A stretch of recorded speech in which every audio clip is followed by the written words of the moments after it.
Let's do it. Welcome to episode 9 of Ms. Shelved.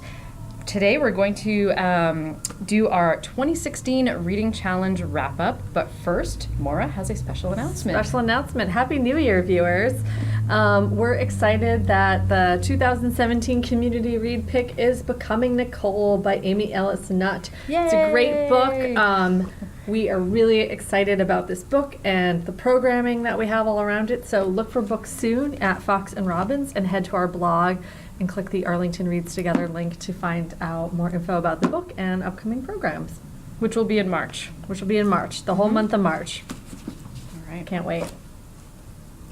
So reading wrap up to the subject at hand. Tell me, as I recall, you had 2 challenges, To Be Read and Shakespeare. How'd they go? Yeah. So I had a TBR pile challenge where I had picked 10 books that had been sort of on my to-read list for a while, and I read them all by like July, so that was quite a success. And then my Shakespeare challenge was to read 4 plays and see a live performance, and so I read 4 plays, and then when I got tickets to see a performance, it ended up being The Tempest, which I hadn't read, so I read the 5th play. Bonus. So I saw The Tempest, which was performed by the Actors Shakespeare Project, which was really great.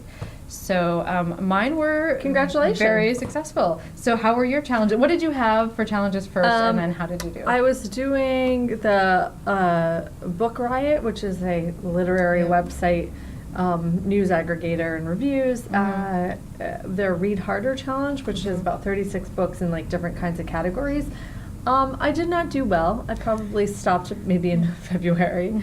36 is very ambitious. It was very ambitious. And that challenge is very, like, they're really specific. They are. I really enjoyed creating the list. I think I really enjoyed that more than the prospect of actually reading some of the books. Yeah. So, it did not go very well.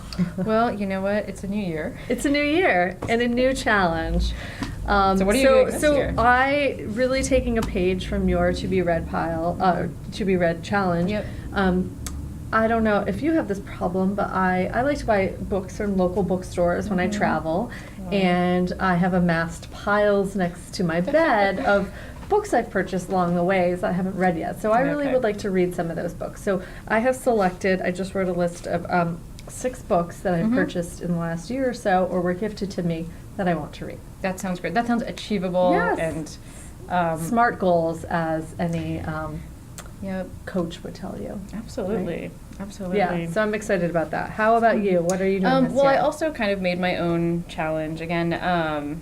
So since I finished my challenge kind of early last year, I decided to make it a little bit Teach me your more- ways. Do not have children. It's really like the best advice I can give you if you want more reading time. So I picked a list of 12 books that I want to read. They haven't necessarily been on my TBR list for like a long time. Some of them have. Some of them are more recent. So I picked those 12 books, and then I also wanted to.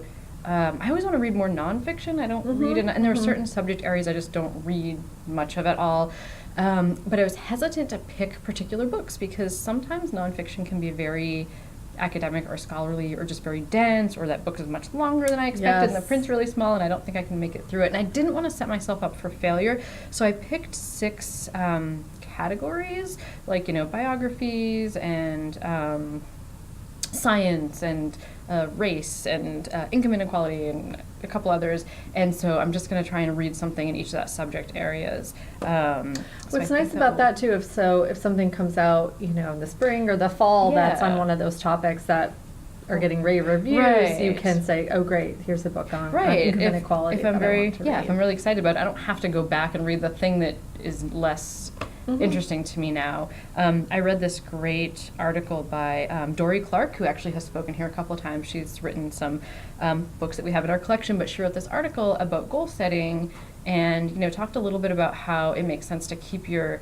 goals flexible. So to set a goal now for like the entire year doesn't really make sense because your priorities might shift, and or you might just change your mind, you might just decide you don't want to do that, or like the situation might change, and to really sort of reevaluate your goals like every few months and give yourself permission to be flexible. And I think that's really smart. I think that is smart. So, yeah, iterative. So don't feel like you have to process. stick to your goal all the time. Like reevaluate. Yeah, check And in, that see goes how with it's reading, going, too. modify. Right, exactly. Yeah, because there's a lot of books out there, and no one wants to waste time, reading the ones that you don't Exactly. actually care about just because you told yourself you would. Yes.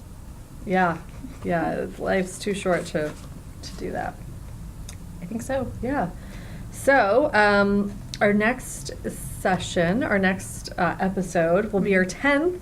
Yes. And we'll be talking about memoirs and biographies, Yep. which a few of these on my to-be-read list Yep. are. So maybe And I'll I have have those biographies for as one of my categories, so Yeah. maybe we'll have something fresh and new to talk about. Exactly.